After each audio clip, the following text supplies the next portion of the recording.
your host, Michael Hughes, with my co-host, Jonathan Parker. where our skills are questionable. But our spirit is unstoppable. Jonathan, here we are, episode 14. For anybody who jumps on and listens to special, kind of a special, just kind of a midweek.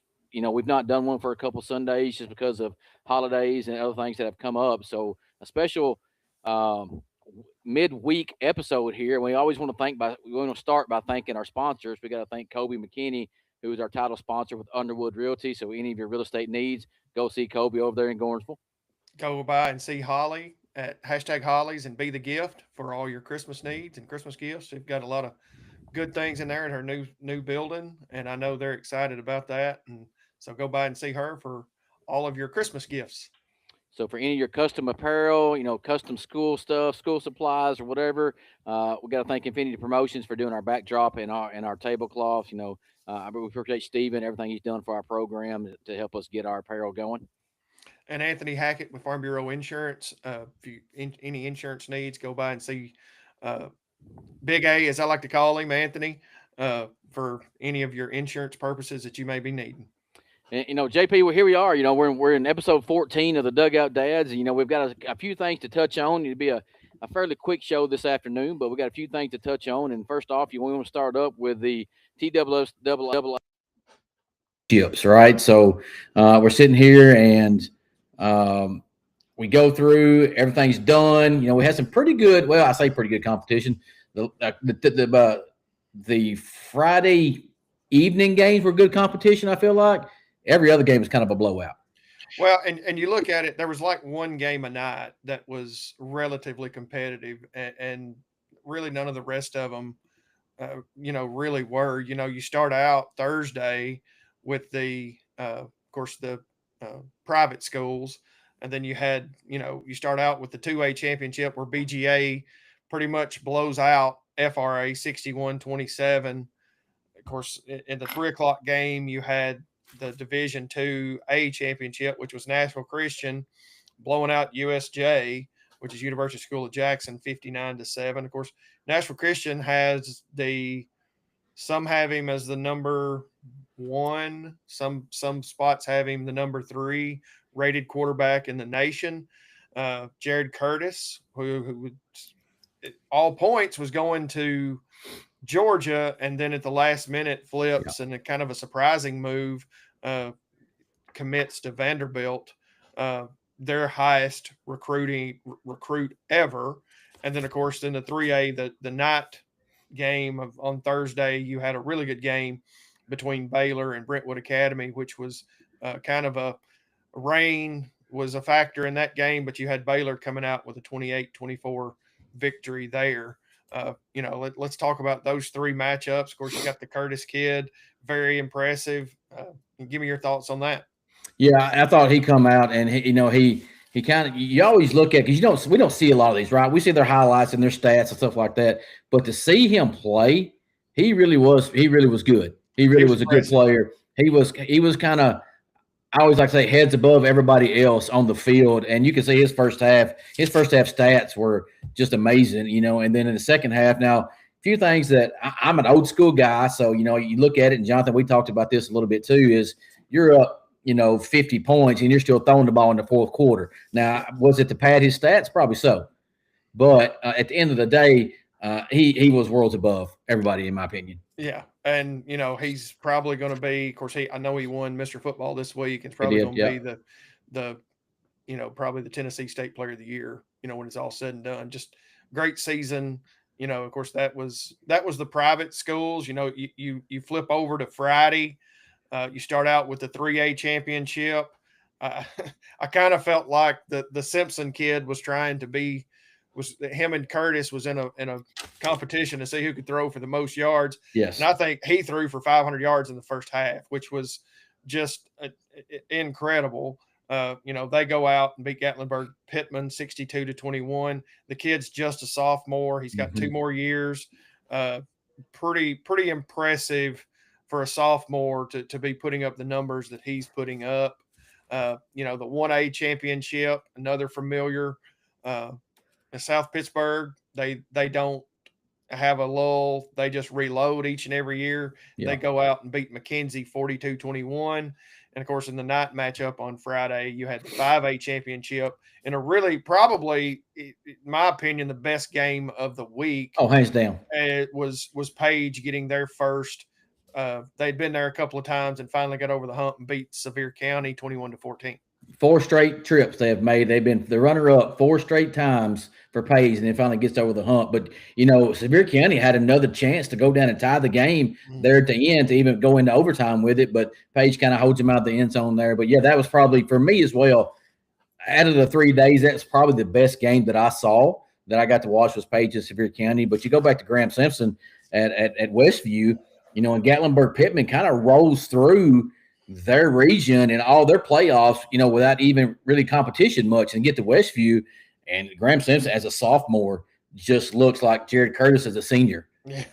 And he was threading the needle, he was hitting passes, and kudos to that kid. He's going to break all of his brother's records there at Westview, and it's going to be interesting to see if he follows his brother to Alabama. Is he a Tennessee guy? You don't know there, but he's going to get a lot of offers starting probably now or in the next year. Absolutely, and you think about you hope he can stay healthy, but that's the biggest thing. For he's got 2 more years left. I mean, I don't see anything stopping them from being there the next 2 years. No. Just they were very impressive to me, and of course that brings us to the Saturday games. Again, it's a lot like South Pittsburgh. You see a lot of the same top teams in here. You got Alcoa. What else can you say? They go out 11 in a row. And that's, I think if I read it correctly, that's only happened 3 times ever in the history of high school in all across the United States. And they take care of Pearl Cone 47-27.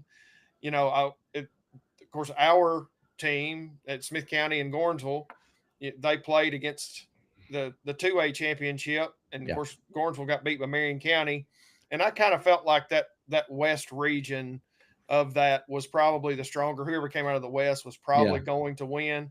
And they had a pretty good ball game there, and against Huntington. Huntington comes out 20-7 victors, and then of course the rematch of the 6A championship of a game that was played last year in the regular season, where it was, I think it got kind of chippy a little bit, and then Ravenwood ended up beating Oakland. Yeah. I think the score was like 30, 35, 34, something 33, 30. It was real close. It was one score ball game. There was some questionable calls, and I feel like Oakland took out a little bit of aggressive and scoring with no time on the clock, still having the Tut kid in the game. It was it was fun to hear Creasy talk about that after, you could tell that they were trying to put revenge in. And again, congratulations to Kevin Creasy. Been around him several times. He's just doing a tremendous job at Oakland. Again, there's some teams that was in those championships. They don't rebuild, they just reload. Yeah, and you look at Creasy at Oakland. He just rebuilds every year. He got all that talent in Rutherford County that wants to come play at Oakland for him, and he just rebuilds every single year. And it's just for him. He's going to keep reloading, and you look to see, does he want to take that next step? You don't know. Does he want to take that next step? And he may. But then you talk about the Huntington and the Marion County game. Huntington kind of run an offense similar to what Gornsville runs, where they want to line up and they want to run the ball at you, and they want to, ground and pound the whole game. And that's what they did. They did come out. They had Marion County there on the ropes, and 5 or 6 run plays, and they hit them for a big long passing play. So and they couldn't really. I don't really think Marion County had an answer for it. But kudos to Huntington for winning that one, and then once again, kudos to Kevin Creasy for taking for his. But you talk about Alcoa, who's won 11 straight state championships. When it go from 4A and 3A, that they've won 11 state championships. You put them in the categories with those teams out in California and down in Texas, where high school football is great in Tennessee, but it's a notch up in Texas and California. And you're putting them out there with the Mater Dei, the Rays, and all those teams that that have won multiple championships, and that's where Alcoa is right now. I mean, what else can you say? I mean, they've won it in just about every classification possible. They continue to just be a problem for anybody and everybody that they play, whatever division they're in. And you're right. I mean, you think about shoot, you think about a lot of the things about you think about, of course, Gary Rankin was there forever, and then you're right. You think about the Floridas and the Texas and California and Alabama and Georgia having, uh, you know, championships and historic programs, and you're in the same category here with Alcoa. I mean, this is it's just ridiculous to look and see some of their uh, I mean, championships. I mean, it's just amazing. They've got 24 total. I'm looking at it. I was trying to pull it Yeah, up. They've 24 got total. 24 total.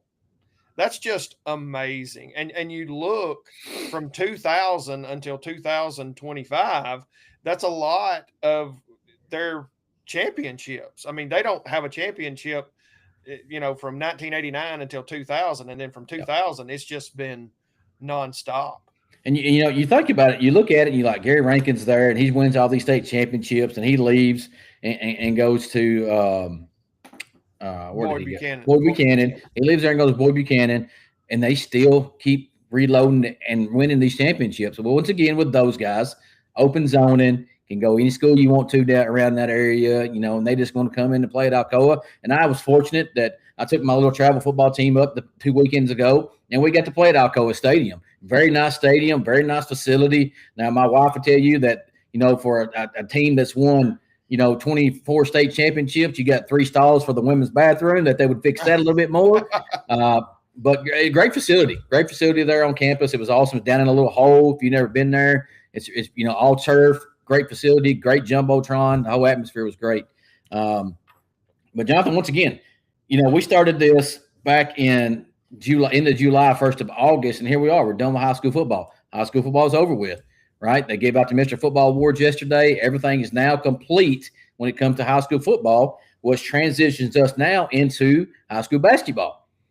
Talk about our local high school basketball just a little bit here. The Smith County girls and the boys went to Watertown last night. They are 10 games into their season. Both teams come out with victories. Smith County girls are sitting at 7-3, and the boys are sitting at 5-5. Now you look at the boys program. Losing a Gage Gibbs is pretty huge for those guys. He goes to moves to Travisville County, but they seem like they're playing still pretty good basketball right now. They lose a little bit of size. You got Cornwell in the middle for those guys. But their schedule don't get any easier because Friday night they go over to Gornsville and play that inter-county matchup. But then you look at the girls who are sitting at 7-3 right now, and Coach Farrell has really got the girls going in an upward trend, right? And they're a young team once again. I don't know if they have many seniors on that team right now, but they are a young team that lives off fast defense and fast transition offense. And they're doing a pretty good job right now. Well, and you look at it, Michael, you feel like 10 games in, you're still trying to get your foot in with basketball. Yeah. You're really waiting until region play starts, and it's about to start. So, and again, the boys are playing great. I'm sure that, without Gage, it's been a change, of course, getting a different rotation in. But he's getting a lot of help from a lot of. I sat here the other night and watched the DeKalb game, yeah. And he's getting some help. His bench is deep, and it's only going to help him moving forward. And of course, you look at the girls. The girls are played, boys and girls for Smith County have played a really tough opening 10-game schedule. Yeah, and that's only going to benefit them later on in the season. And of course, you look at the girl side, the Cook girl. She's a force down below. Yeah, and you shouldn't really look at. You mentioned the DeKalb game. I'm actually looking at the stats for the DeKalb game, and even though it was a 15-point game, Coach Farrell plays 11 kids. 11 kids. He's pulling the Tennessee Lady Vols basketball coach, where he's doing a hockey shift. Excuse me, and bringing those girls in. But that's a deep bench. You're playing 11 kids. That's a pretty deep bench. Yes. And then you got the boys on the flip side of it. Once again, no senior on the team there for the boys. You do lose Gage as a junior who it'll hurt you a little bit, but it looks like these guys have transitioned on and playing pretty good basketball right now. But then you flip on the Gornsville side of the ball, who the boys are sitting at 4-5, and the girls are sitting at 8-1. And kudos to them too. I mean, you're not real sure on their schedule if they played as tough of a schedule coming in, But again, you've got to get your feet under you with basketball. Of course, you had football players that were still playing, and I'm sure they're still getting acclimated. Which, they're doing a great job with their record. So, kudos to both coaches there as well. Yeah, and we talked about the girls' coach last year. We really loved having her on the show and listen to her talk. And it looks like they've really they bought in to what she's selling there to be at 8-1 right now. And I'm looking forward to seeing the Gornsville Smith County girls match up tomorrow night or Friday night. Right. I'm really looking forward to seeing that because I feel like it's going to be a really good contest. It should be. I mean, they both teams should match up relatively. Comparatively. So really looking for a good matchup over in the jungle this Friday night. Yeah, and we're going to have our high school basketball coaches on, and we're going to do that preview with them. I know we're 10 games into the season. We wanted to finish with football first and get all that out of the way, and now we're going to fully transition to basketball. So we'll have the girls and the guys from both high schools come on and talk with us, and talk about their team and their season so far. And that goes for the middle school programs. We're going to continue our series with that this Sunday night. Have a couple more middle school coaches on. The middle school is really we're probably 2/3 done with the middle school football, our baseball, our basketball season. Now, the lone county game left is Forks River and Smith County Middle School tomorrow night, and then the county seedings are done. Me and Coach Anthony Jenkins was talking yesterday when it comes to middle school basketball in our county. Defeated is the number 1 seed, but now we have a possibility of Forks River boys beat Smith County Middle boys tomorrow night to having a 3-way tie for second place, where everybody's 2-2 and everybody's beat each other. So now they got to figure out what that second tiebreaker is. And I was texting with Coach Craig Williams at Forks River yesterday, and he said in his 8 years of coaching at Forks River, he's never seen this happen. That's crazy. That's why, and it just shows how the talent's kind of spread out a little bit over the county, which is a great thing. It is a great thing. Yeah, it breeds competition, and breeding competition, breeding success is a great thing.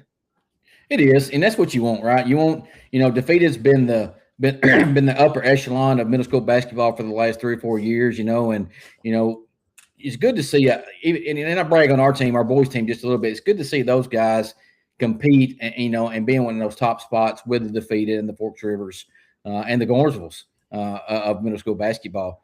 On the girls' side, Defeated probably is still at upper echelon right now, but Smith County Middle School girls are pretty good as well. So that's going to be a really good matchup when we get to the tournament time.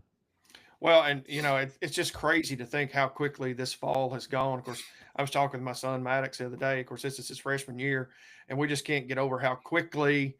You spoke of it earlier about football season is basically over, and so it's just crazy how quickly time gets away. And it's about to be Christmas break, and you know what that means. It's about to be baseball season. So It's just funny how quickly these seasons, once you get into it, you think they're never going to get here, and then once they're here, they're gone. Yeah, and we talk about football. We've not we've not had a show in a couple Sundays here, so we got to bring up the throat or the dagger to the hearts for a lot of Tennessee Vols fans is when Vanderbilt comes into Neyland and kind of boat races our Tennessee Vols. Pretty ugly. I mean, I didn't think it would happen. I really thought Tennessee would beat them by 2 touchdowns, and it's just one of those. It was just one of those days, and it's hard to describe. It's hard to watch at times, but again, I still give praise and kudos to Clark Lee and Diego Pavia for what they were able to do this season. He's going to be a problem. Clark Lee is. He's going to be a thorn in Josh Heupel's side for a long time, and a lot of the coaches in the SEC, because he's a very intelligent minded coach and knows who his players are, and knows, because you and I talked about it. If you match up player for player roster to roster, Tennessee's going to have a better roster than Vanderbilt does. So Should every year. At what point as do you look at it? It's coaching. And to me, Clark Lee had them believing all season long that they're not your typical Vandy. Yeah, and you look at it, and I told Anthony Jenkins that I would give a public apology to Pavia if they come in and beat. Pavia, I apologize to you, buddy. You done a great job. You come in and you beat my beloved boss. But you look at it in that game where he throws 2 early interceptions. You're like, okay, here's Tennessee. Tennessee's going to run away with it here. They've got him rattled. He's threw 2 picks. Tennessee's up by 7. And then the wheels just fall off in the second half where Tennessee don't even have 100 yards of total offense when they had triple that in the first half. And, it's one of those things that it was hard to take as a Tennessee fan, but at the end of the day, we were able to finally get Tim Banks gone. And I think that was – I wanted him when he got there 3 years ago or 5 years ago, I guess it was now. I really wanted him. I thought he had a great mind, and he had a great first year. But it's like he lost his fastball. And again, I don't think you can sit back in this day and age of college football and be able to set and zone the whole game. You've got to be able to get to the quarterback. And that was one thing. Of course, I understand you lost James Pierce. There was some injuries this year that really affected you. Yeah. But at the end of the day, you can't let a Vanderbilt walk in there. You can't let an Oklahoma walk in there and do the things that and you're talking about really, and maybe not as much Vanderbilt, but Oklahoma. You kind of let them dictate everything offensively, and that's in your house. And they're not a very good offensive football team. And I don't put Vanderbilt up there, but of course they did have Pavia, who it was Pavia mania this year. But again, I was finally glad to see Heupel fire an assistant, which is something that's not been his MO. I'm anxious to see who they get. And for me personally, I want the best available defensive coordinator, whoever that may be. Here is a chance for Josh Heupel to kind of rewrite what his legacy is going to be at Tennessee. Now he's got a chance to go out and get a proven coordinator that can make his defense, where it's supposed to be. We thought last year Tim Banks had an excellent year calling defense last year. The defense, was really the heart and soul of our team last year. Then this year it falls off again. So it was time for him to move on. But now you have Josh Heupel, who has a chance to go out and hire a splash hire as a defensive coordinator. Will he do it? Will he stay in the mid-majors, like traditionally he's done? Hopefully he goes out and finds that, that Will Muschamp or somebody like that, that wants to come in and be a defensive coordinator. I read some chat blogs today where it's talking about Jeremy Pruitt coming back. That's a cancer you don't want back. No. But is Jeremy Pruitt a great defensive mind? Yeah, he's a great defensive mind. Yeah. But then here's a chance for you to go make a splash hire. Have Tennessee roll out the trucks and pay somebody to come be your defense coordinator. Well, and for me, I want competition. So I want somebody that may be pushing Josh a little bit. You look at the defensive coordinator at the Walters kid or the Walters guy at Washington, or Justin Wilcox. Jim Knowles is another name that's popped up. DJ Durkin. And for me, I would pick up the phone and I would call Gerard Mayo and I would say, what's your interest? You're Evolve for life. I understand you had a career in the NFL. Would he have any interest in coming back to Tennessee as a defensive coordinator? I make those phone calls and those are the names. Again, I don't care who it is. I just want the best available defensive coordinator that we can get. Yeah, and you got to look at the NFL ranks for those guys that have got fired, right? Do they want to come back? Right. Because you won't, you got high school players that their dreams to go to the NFL. They want NFL caliber coaches. Yes. That's something I think you've got to look in the NFL and look for those guys being fired. And Gerard Mayer would be a home run hire. Oh, he'd be a home run hire. If again, he didn't have a good career as a head coach. I think he got kind of shafted, and at New England because they all wanted Vrabel up there because Yeah. he was a New England Patriot, and I kind of think Mayo got the shaft on that. Now, does he want to come back and be a defensive coordinator in college? I have no idea. But I do think you make that call because he's a Vol for life. Yep. And he was a pretty good defensive linebacker in NFL and was great at Tennessee. So yeah, it's here it is. I don't want to see another promotion. I want to see somebody that's brought in that's going to shake up things. That I'm here. Heupel struggles a little bit. Whatever. Competition, like we talked about, like I said earlier, competition breeds success. Yes, it does. And that's I'm like you. You make that call, Gerard Mayo, right off the bat. But if he don't take that, I'm looking at DJ Durkin. Look what he done at Alabama. Once can't even think for their head coach. Saban. Hugh Freeze. Once Hugh Freeze was gone, look what Durkin did with Alabama to make those guys believe in that. Look at DJ Durkin. I just don't. Yeah, you can probably go get a mid-major, and you could find those guys that just want to be elevated, right? Go get a proven defensive guy. Yes. Go get a defensive proven guy that will make your team better. Yes. Don't just don't promote within. And you probably, you can't promote within, but go make that splash higher. Tennessee's not traditionally made that splash higher in the last 10 to 15 years. Let's finally do that. Go take Heupel. Here's your chance, dude. Go make a splash higher. Look at what Ryan Day did and Chip Kelly did last year. Yeah. Now he was a 1-year guy and he was gone.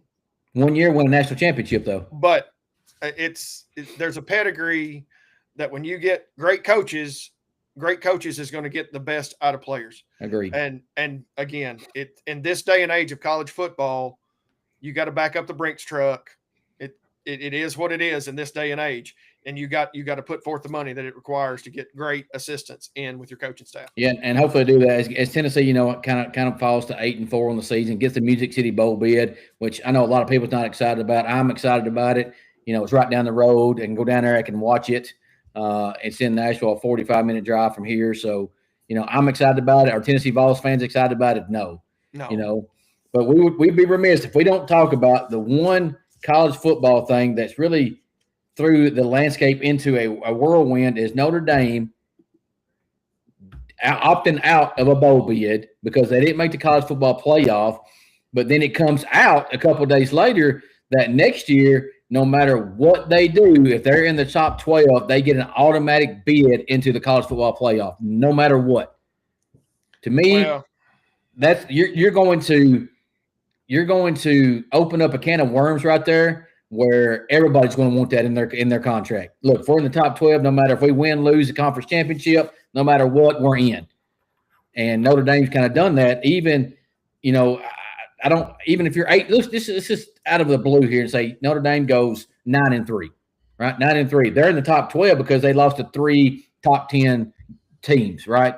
They're in the playoffs at 9-3. No matter if you got a 10-1 or 11-1 team that's below you, they're not getting in. Well, and I don't have a lot of positive things to say about Notre Dame. They're being a bunch of crybabies. They feel like something is owed to them.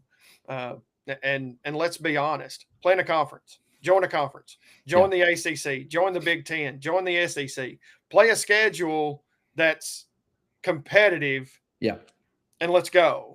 And again, I understand that they played Miami, they played USC, they played a few solid teams, but let's don't go out here and say, well, we're playing Northern Illinois and we should be getting the same type of, and I get everybody has cupcakes on their schedule, but you can't have 3 legit competitors that you play and then 9 cupcakes. That's just, that doesn't cut it for me.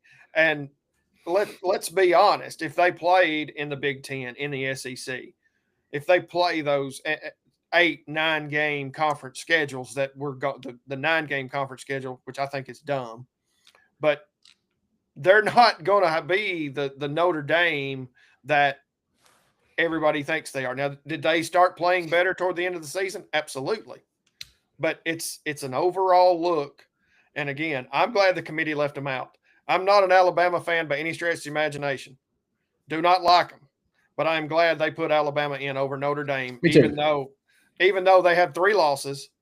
I think Alabama plays a tougher competition in the SEC and deserved and should not be punished for playing that championship game on Saturday. Well, and that's why I think they got to do something here too. I really think conference games shouldn't come into this factor. That's why I really think the playoffs should be picked before conference games. And the reason why is because you look at Duke, doing their upset and it kind of affected theirs a little bit. Who got in there, and then Alabama's, you're right, got their 3rd loss, but in the SEC championship game against Georgia, who kind of boat raced them really. But I mean, to me, I don't think those games should be taken into consideration, because that's just an extra game that, as you people, everybody else sitting on the couch at home watching you. They don't have to play that game. So if I'm somebody like a Tennessee or somebody that's trying to, and if strength and schedule and all that stuff don't really matter, it's based off your schedule. I mean, your rankings and your overall record. Go get 4 cupcake games that you're going to win all day long. Play your 8 or with 9 eventually conference games. Hope to win 7 of those conference games and go 11-2 or 10-2, and then get into playoff. I mean, well, and I was really glad to hear Kirby Smart speak up and to Greg Sankey about this 9 game, because you think about it, if you don't do away with the conference schedule or the conference championship games, you're going to be playing a 10-game SEC schedule. Yep. And is that fair? No, it's not, because you look at the league this year. I think the league is as deep as I personally have ever seen it. I mean, you've got your teams that your Mississippi State, your Kentucky's that struggled in a lot of games this year, but then you look at some of their conference games, there wasn't many blowouts in these conference games, and the competition is only going to get better. Because why? Because where's the most money at? The most money is in the SEC. It's in the Big Ten. And what's that going to do? That leads me into recruiting. And you look at what Tennessee done on the recruiting trail this year. Josh Heupel has done a great job this year. Top 5 team. And it is about coaching at times, but if you don't have the Jimmies and the Joes, it's not going to end up. And again, I know what Kirk Cignetti has done at Indiana is kind of unprecedented. He's got a top recruiting class, but he's a great coach. Yeah. But at some point in time, those Jimmies and Joes are going to matter. They are going to matter. And like, kudos to Josh Heupel once again, top five recruiting class in the nation. You still don't know about the Legend Bay kid yet, because you don't know if he's staying or he's going to Ohio State, which will probably drop the ranking down a little bit if he does leave. But still, a top 10 team in the nation. After you're coming off an 8-4 season and losing to Vanderbilt at home in the end, still proves to me that he's still a great coach, and we got the right guy in the place, and he's getting these guys to come in. He had 2 or 3 flips on signing day as well. Flip from other big schools to come to play for Tennessee, and I can't wait to see what next year holds. Yeah, and I really hope they're able to keep that Legend Bay kid, because just looking at some of his tape, he's an athlete. Yeah. And of course, talking about. We'll end the talk about the playoff. I am glad that they got Alabama in over Notre Dame. Yeah. But looking at the James Madison and the Tulane, those teams are going to get beat by 50. I mean, I think Tennessee, our team, would be a double-digit favorite over Tulane either one of those. And James Madison. So yeah. It's a flawed system, and it's always going to be a flawed system when you've got even the computer system would be flawed, because you got to have somebody putting in that info. But this committee that they've assembled they've got to figure something out. And the answer is not going to 16 teams. This is not college basketball. Yeah. You cannot make the and this is not the NFL. This is college football. It has its own thing, and you can't make it something that it's not. You can't have a 64 team or 64 game schedule like they do, or 68 in NCAA basketball. It's not what it is. And the more teams you add, the more watered down it gets, the more it seems they need to do something. it's not right. I mean, as much as I dislike the BCS, I think that we got a more telling national champion there than we're getting now, even though these low mid-major teams have a chance to go out and win. Yeah. And you look at, in the show with this, and we'll just talk about our predictions real quick. I'll give you right now, looking at the college football playoff, I think the way Georgia and Indiana's playing, I think those are your favorites right now. I feel like to get to it. But Indiana, beating Ohio State and Georgia, the way they beat Alabama in the SEC championship game, I think those are your two favorites right now going into it. And if I'm going out on a limb this year, I'm going to be an Indiana guy, right? An underdog who's never been in there before, but goes undefeated this year in the league play, and being number one in the nation. I'm going to ride Indiana right now. I think. I would love to see Indiana win. Kirk Cignetti's done a great job there. For me, I think there's three teams that can win it. I think Ohio State, Indiana, and Georgia are the only three that can win. The rest of the teams seem very flawed. I want to get on the Mike Elko bandwagon at A&M and think that they could ride a possible man. But I just, after watching Marcel Reed toward the end of the season, he struggled, and if he can right the ship, Texas A&M and it could be a huge problem for Ohio State, and that I think they pretty much handle Miami pretty easy. But for me, I think Georgia defensively and their physicality right now, and Gunnar Stockton managing the game as like he is, I really think Georgia is the team to beat in this playoff. Yeah, and we'll see when it all starts out in a few weeks. We'll see how that goes, and we'll definitely talk more about that. But we just want to thank everybody. Like I say, a quick midweek show because we hadn't done one in a couple of weeks. We want to highlight a couple of things here. We will be back Sunday night, having some middle school basketball coaches, and maybe talk to one of the high schools, see if we can get their basketball coaches to come on with us.